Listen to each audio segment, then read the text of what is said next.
To help us with that, Olalekan Ige, journalist and public affairs analyst, joins me via phone. Good morning, Mr. Ige. Yeah, good morning, Chinedu. How are you this morning? I'm wonderful. I trust you're good as well.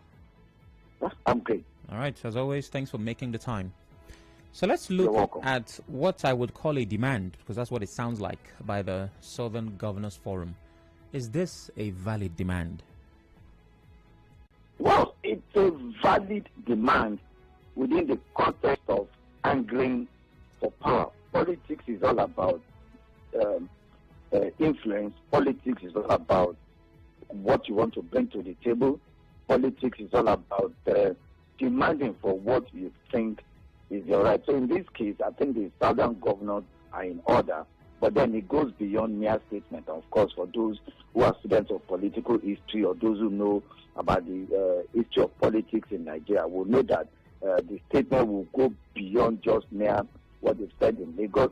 They will need to reach out. They will need to build bridges. They will need to convince other members of the party, because power or position is not simply given, by dashing you or by simply saying, just take, yes, we agree. You need to negotiate. You need to give. You need to take. You need to, examine a lot of things. There are two major political parties in Nigeria today, the APC and the PDP. Members, fortunately, the governors from the south are members of both political parties. So it's left for the respective governors to go back to their political parties and begin to, of course, liaise with their brother governors across the Niger and begin to negotiate for the south to produce the presidency come 2023. All right, so let's talk about the political history you speak of. How relevant is the president's background to winning an election? Better yet, an aspirant's background to winning a presidential election in Nigeria? Well, you already know what the Constitution says.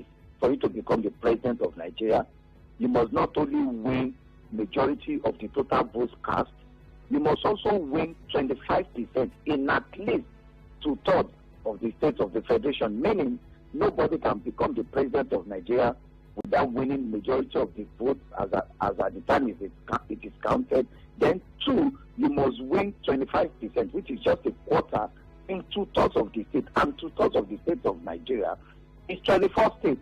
So meaning, if you want to be the president of Nigeria and you are from the south, in the south, then it needs another 1/4 in at least 7 states from the north. So the framers of the constitution were wise enough to ensure that we do not have a sectional president, where in the case where somebody wins only all the votes, majority of the votes only from southern Nigeria, and he becomes president, or majority of the votes and for the APC. We've had recent statements from some influential governors in the APC, particularly El Rufai of Kaduna State, the governor of Borno State, Zulu.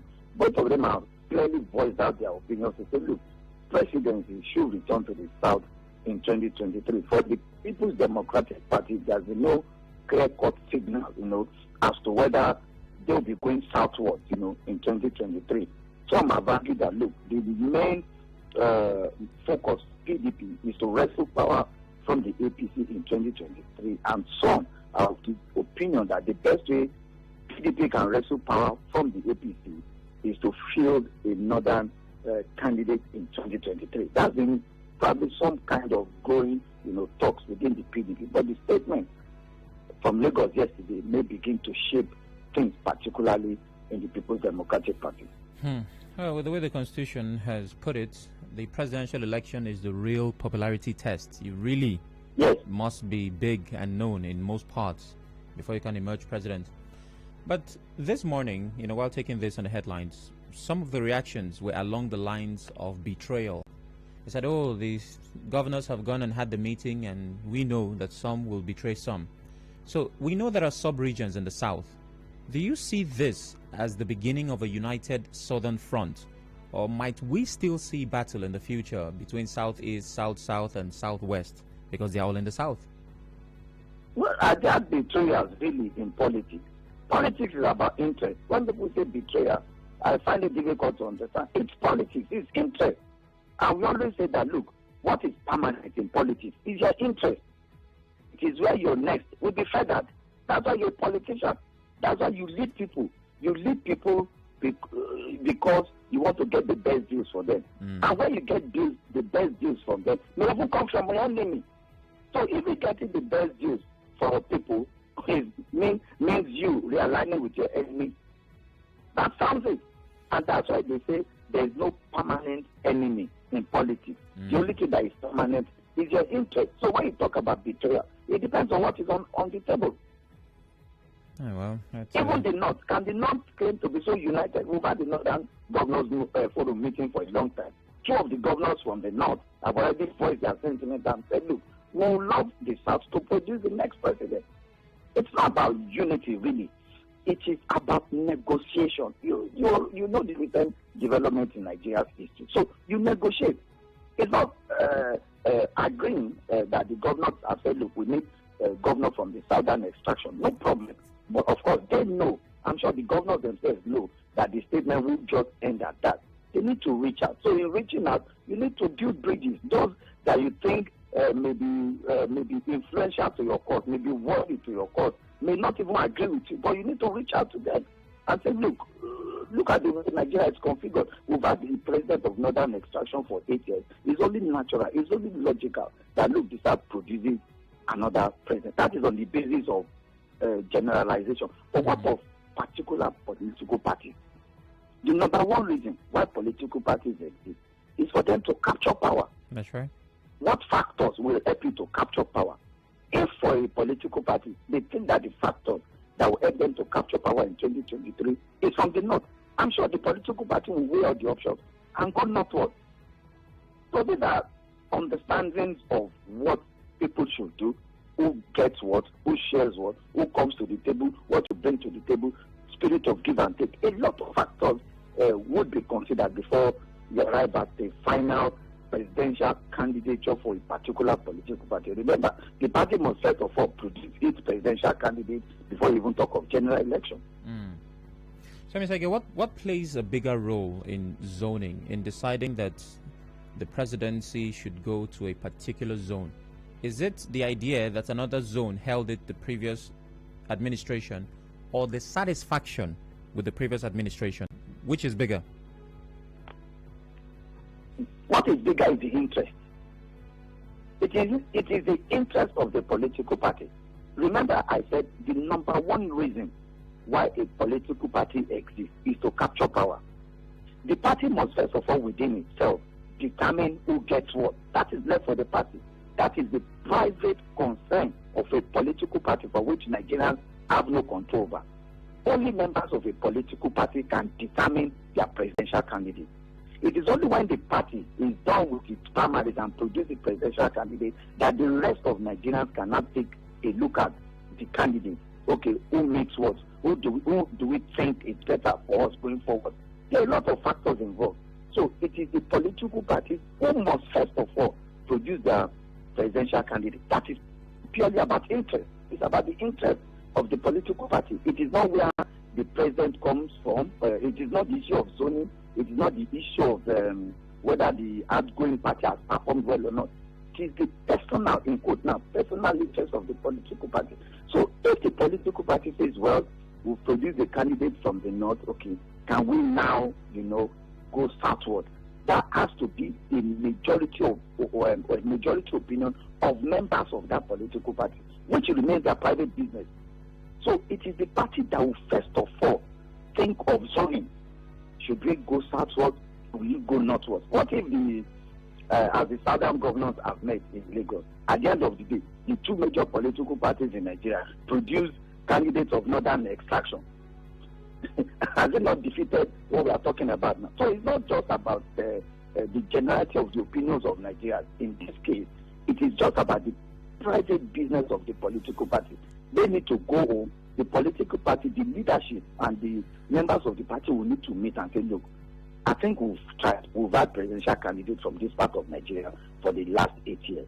Can we now go southward? Even in going southward, I'm sure, after the statements of the governors in Lagos, let's assume and concede that the two major political parties zone their presidential candidates to the North. I'm sure that the party will sit down again to determine which part of the South. Yeah. Is it East? Is it West? Is it the South? You understand? So it is the political parties who will naturally produce what is their interest. So it's for the governors now to now begin to lobby within their respective political parties to ensure that, look, majority of the opinion, swing in favor of the southern extraction for presidential candidate in 2023. Yeah, but Mr. Ige, does that not create a dire situation where the entire country is at the mercy of a few political party strategists, what they come up with as to who will represent them? That affects how the entire country will get a president. There has to be something else besides how a party decides to zone their candidacy. I mean, something bigger should play out. Maybe you should provide what is the something bigger. Because if you are not a member of a political party, how do you want to influence what is going on? It is the personal business of the political party. It is left for the political party to weigh the opinion of a vast majority of Nigerians. What are they thinking? Are they really thinking that, look, the next president should come from the south or should go back to the north? That is the personal business of the political party to decide. I've always argued with you that, look, Nigeria's march to greatness is tied to functional political parties. Because it is the parties who gives us the candidate that we vote for. The Supreme Court is clear. There is no independent, or the Electoral Act, is clear. There is no independent candidacy in Nigeria. And Supreme Court has pronounced it severally. To say, look, it is the political parties who field candidates, meaning it is the parties who stand for election and not individuals. I'm sure you know that already. So if the political party doesn't give you the people you want to vote for, what happens?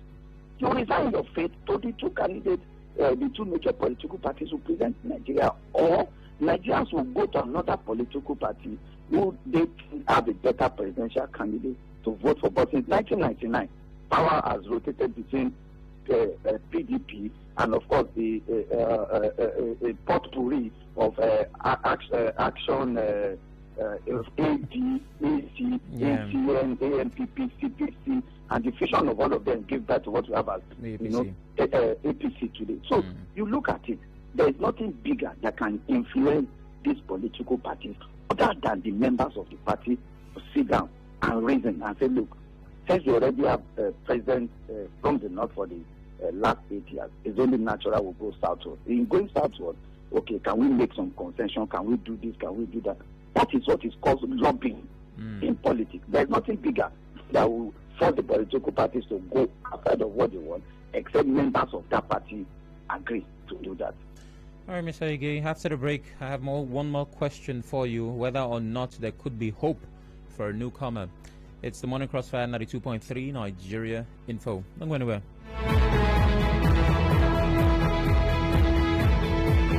The Morning Crossfire.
Welcome back. It's still the Morning Crossfire. The words and voice of the chairman of the Southern Governors Forum, Rotimi Akeredolu, stating the position of that forum that Nigeria's next president should come from the southern region. My guest is still with me, Mr. Olalekan Ige. Welcome once again, Mr. Ige.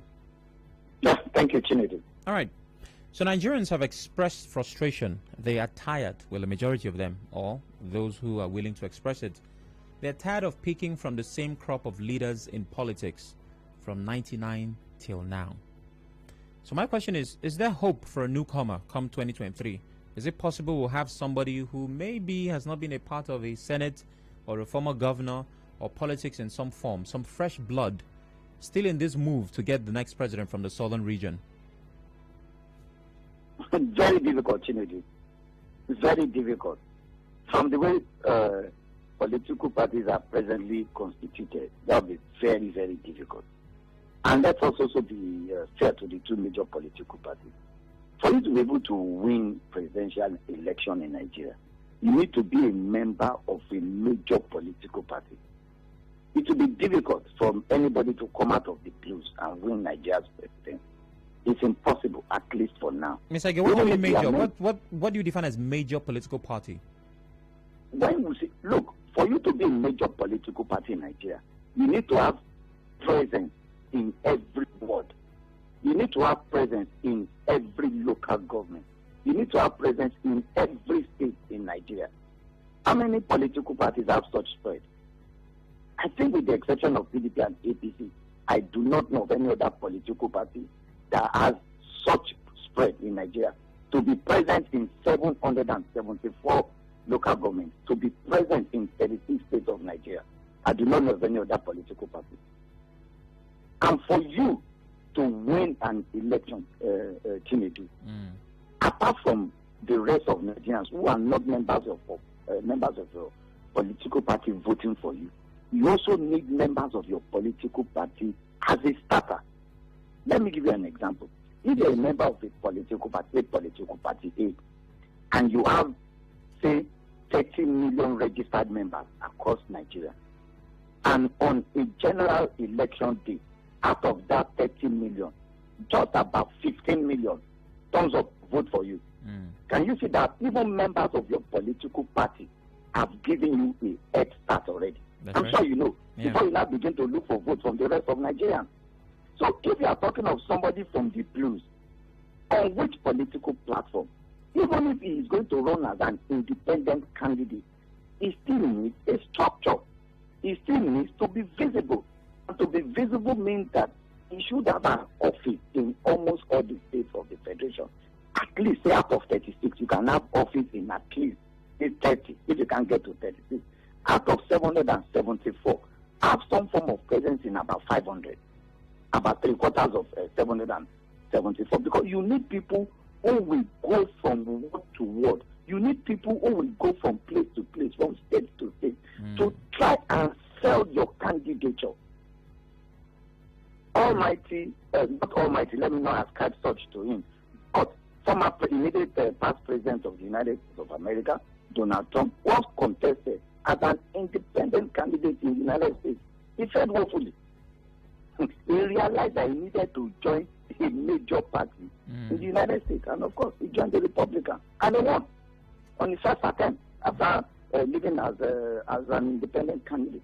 So it's difficult, really, when you understand politics, and you also know that to run presidential elections in Nigeria requires money.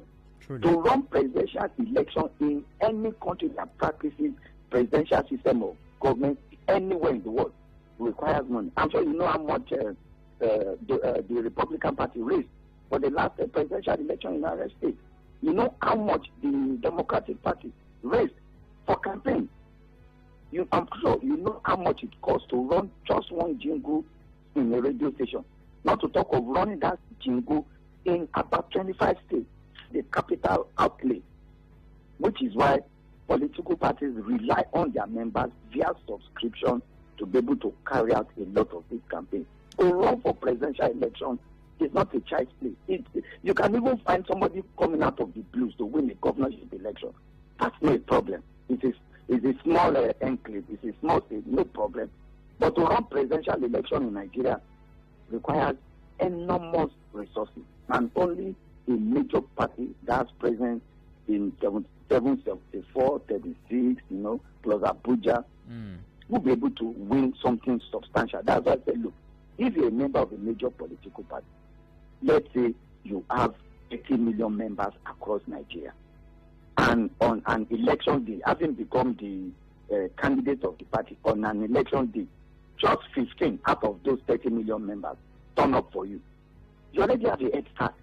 So you now need to convince the rest of Nigerians who are not members of the of political parties to say, please, can you vote for me? Look at what I have. Look at what I'm bringing to the table, and all of that stuff. So it's difficult, really, for a new person to become Nigeria's president. He must have been part of the political hegemony since 1999. If you are not part of the political hegemony since 1999, then it means that you now have to have godfathers. You now have to have godfathers which is who dangerous. are willing to take. Hello? Which is dangerous. But I don't know, godfathers are good. Godfathers can be good and they can be bad. Can you have godfatherism in the politics? context of godfather in Nigerian politics always goes one way. It always goes towards the negative. It's just like when we talk about cabal. Cabal can be positive and negative. Again, Mr. Ige, I said the context, because of context comes from. No, when you say the context, it depends. It depends. You are now, your wife is a powerful cabal in your house. My house is small. I'm sure you know that sometimes your wife and your children can agree on something and that daddy must implement it. Yeah, that happens a lot in most people's families. Yeah, true. Very true. No, do you have any choice? If your wife and your children agree on something, you'll be on your own. You make sure that you fulfill at least half of what they are demanding for. I get the point, Mr. Ige. That's a cabal. Point clearly made. No, but that's a cabal. Yeah, it is. It is.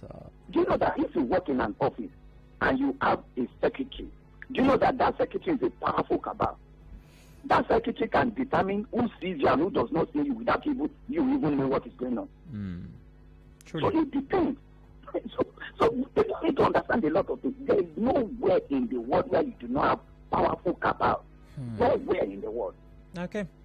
Well, I have one more question. In the context of where we sit in Nigeria and say the powerful cabal, that's the point. So it's the context, really, because I mean that word really has a messed up meaning in this part of the world. But anyways, let's go to the phone lines. I'm certain the listener has a question or two for you. 0817-923-0002, 0817-923-0003, 0817-923-0007, WhatsApp and Telegram, 080-903-06-416. We're streaming live on Facebook and YouTube, I believe. To connect, it's facebook.com/Nigeria InfoPH. You can watch as you listen, and I'm taking your thoughts on those platforms as well. Kelechuku Abel on Facebook says, is that an assurance for true leadership, or would that liberate us from being a dot in a huge circle? Spud Imozik is already choosing his candidate from the southern parts, and it says that man is a good man. Okay, well, Nigerians will decide. David from Yenogwa is on the phone. Good morning. Yes, my name is. Yes. Go ahead. Okay, you see, what I want to say is very simple. Indeed, the southern governors, sorry to say, are very, very sincere in their heart in this meeting they held. And I believe the governors from the southeast or the southeast was adequately represented in that meeting too. If that is being done, for me, the equity, the fairness, the justice, and all that His Excellency Rotimi Akeredolu had said will only be true if the position of the presidency in 2023 is only zoned and allowed to the southeast. Let the Igbos produce the next president of this nation in 2023. Then I will know that indeed the equity and the fairness and all whatnot they are saying is in their heart. Then also, in the morning, you remember you made mention of something that caught my attention. What is that? And you asked a very simple question. What if, for instance, the governor that comes from the south in his own state is not doing well, and we say, oh, bring the presidency to the South, and we decide to give it to that kind of a governor who has not performed in his state, the people are crying, and we want to give that kind of a person a bigger function to handle. Then we are doomed. So we must not look at it in that light alone. Let it be of standard. All right. South, we see. But for me, let the Igbos produce the presidency for fairness. Thank you. Thank you, David. Well, Mr. Ige, we've not even spent a minute, and we're already dragging whether it's southwest or south or southeast. So these are the issues. I said earlier, the common interest here is for the two major political parties to first of all agree that they will zone the presidency to the south. Yeah. It is when we now come home southward that we now sit down amongst ourselves, okay, gentlemen, where are we bringing the south? Yeah. You understand? But the major focus right now, is let the presidency come to the south. Okay. Then when the two major political parties have agreed, then people of the south will now sit down. Is it east? Is it west? Is it the south? For me, I will support David too and say, look, let's have a presidency of Igbo extraction. I support that cause. Okay. If they in the east are also trying to reach out, because it's not just about saying we deserve it. No, you need to prove that you deserve. How do you prove it? You need to reach out.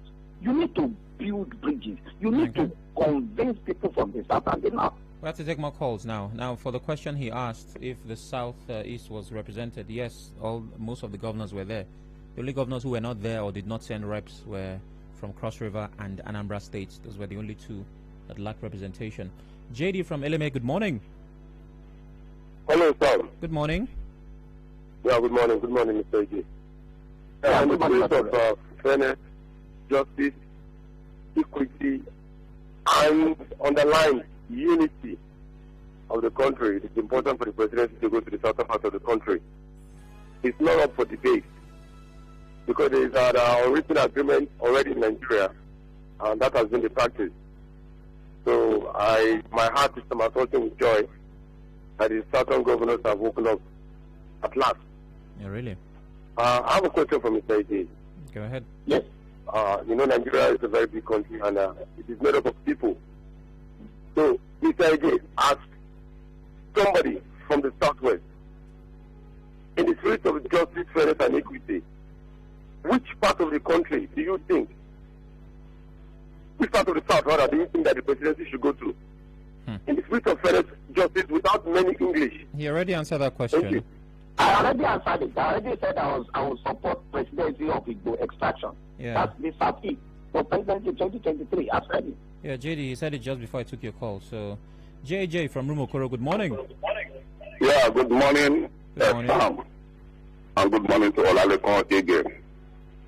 Morning. If they told us the other time that there is this unwritten zoning arrangement in almost all the political parties, which amount to me coming from the north and Samora Koshimedu from the south, I become the president and you become vice, why the Ula Balu of where the next president will come from, where we naturally know, based on what they said they have on ground already, where it's supposed to go to.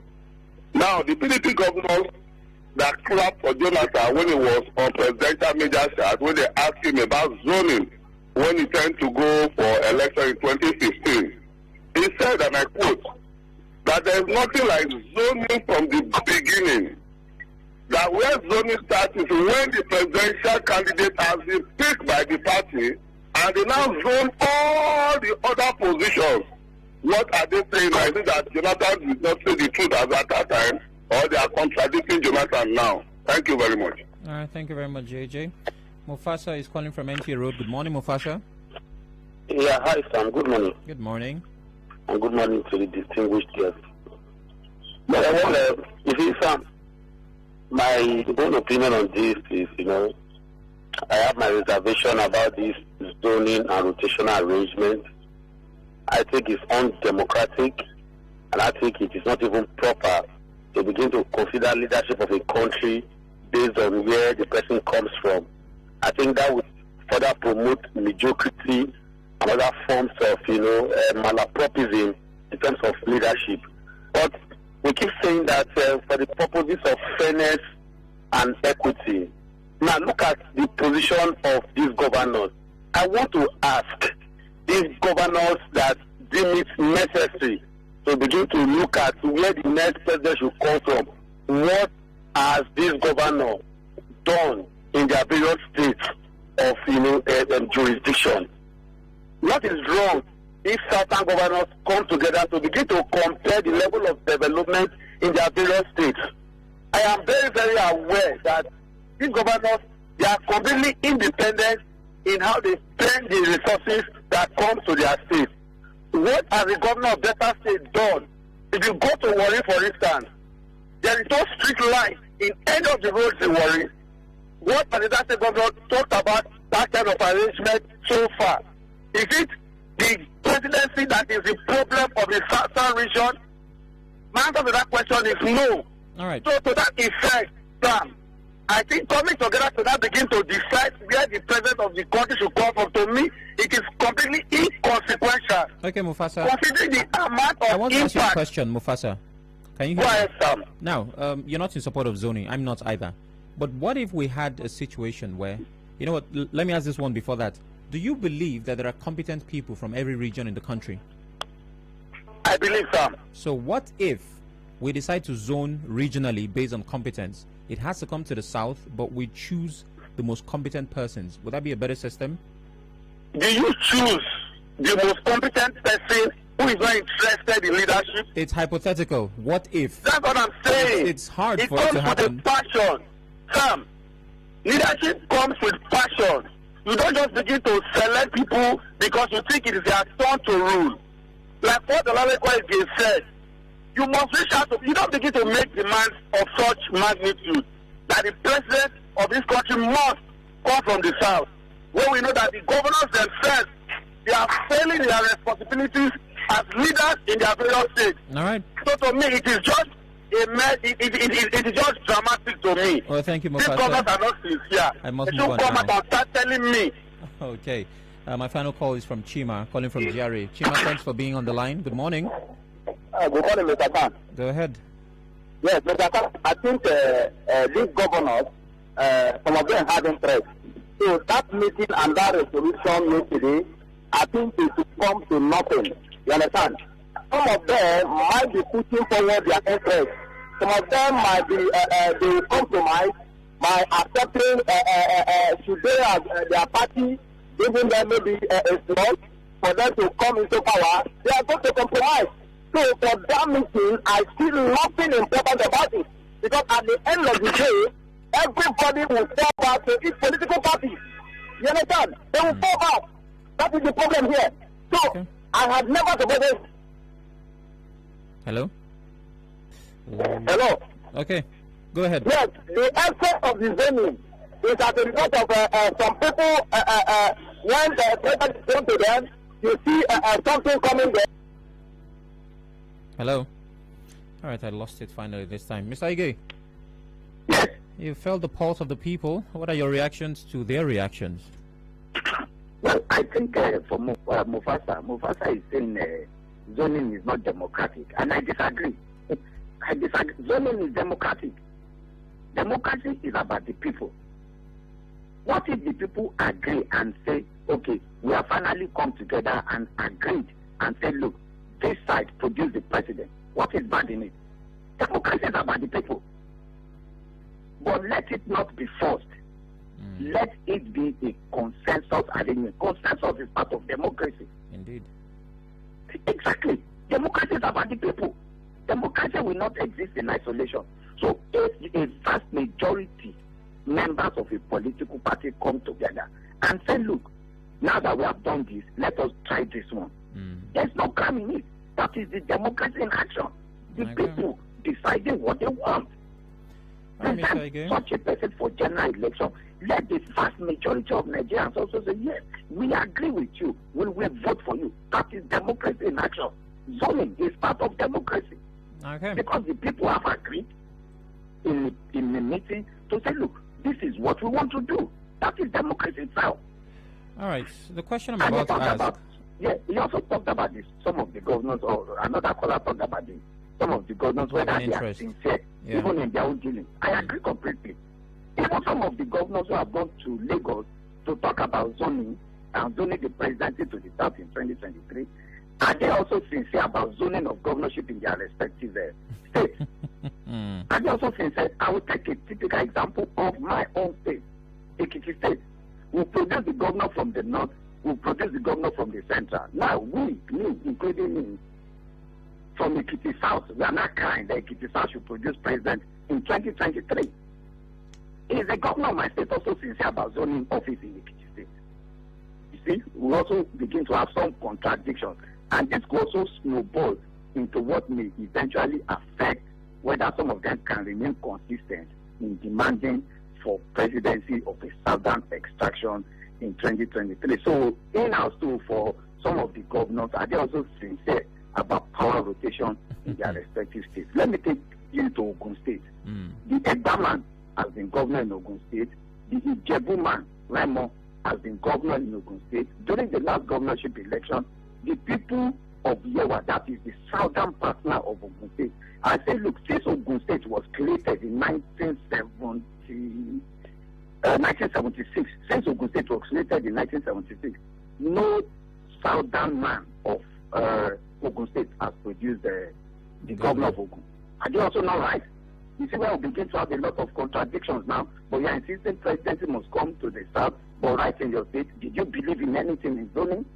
So we have a lot of contradictions, but then it's within the political realm to agitate, and they say minority will always have their say, majority will have their way. All right. Now, finally, Mr. Ige, and I would like to have this answer quickly. Will there ever be a time, do you see a time, where region and religion will not matter in Nigerian politics? It depends on the candidate. We've had it in Nigeria. It's not a new thing. We've had it in Nigeria. Let me take you to pre-1993 when SDP wanted to, when SDP presented Shehu Musa Yaradua as the presidential candidate of SDP. Shehu Yaradua won in majority of the southwest states convincingly. Nobody looked at religion. Nobody, absolutely nobody looked at religion. In 1993, we had a Muslim ticket, and Nigerians proved beyond all reasonable doubt that they have no problem with religion when they voted for a Muslim candidate. Nigeria has no problem with religion. It is the people, it is politicians, it is those who do not want some degree of progress who always mark the issue of religion. Religion is not a problem. I'm sure when we go to market to buy things, do you look at the religion of the man who is selling things to you? When you go to buy suya to eat, you already know the vast majority of the people who are into suya business. Do you consider his religion or his religion? The vast majority of people who are into meat selling in the market are from the southwest. Do you look at their religion? The vast majority of people who sell spare parts, building materials are from the southeast. Please, when you go there, do you ask them, are you a Christian? Are you from the southeast? You buy what they have to offer. Yeah, meaning that if we present a candidate that is sound of intellect, that has passion, Nigeria will not ask him where he's coming from. Nigerians will be interested in what he has to offer. What is he selling? He's selling his candidature. Can we trust him? I'm sure you know. The Nigerians that were in 1993 are still the same Nigerians that are alive today. I was part of the SDP convention in Jos, and I know what transpired.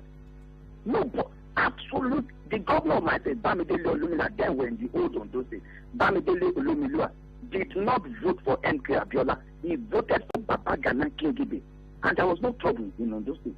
Absolutely no trouble. So you see, when somebody has something to offer, you ask him where it comes from. It's like a woman going to, I remember one of my friends, a female, who said when she wants to give birth, she won't allow a male gynecologist to see her at all. On the day she was to give birth, did she even know who delivered her? All right, well, we're quickly running out of time. Well, this is where the conversation must end. Thank you very much, Mr. Ige, for your time. We appreciate it, as always. Yeah, you're most welcome. Have a lovely day, sir. Yeah, you too. Okay. I stand by the position of Southern governors meeting that the presidential slot should be zoned to southern parts. Thank God that Weibo says on WhatsApp. More importantly, I think I'm craving suya. Mr. Ige said something about the suya seller, and since then it's been the obsession of my soul. Thanks for being a part of the Morning Crossfire today. This is where it ends. Of course, the conversation does not end on radio. On social media, connect with us at Nigeria Info PH on all platforms, with moi at Spark and Oracle on all platforms. Coming up next is Hello Port Hackett with Jude. Don't go anywhere.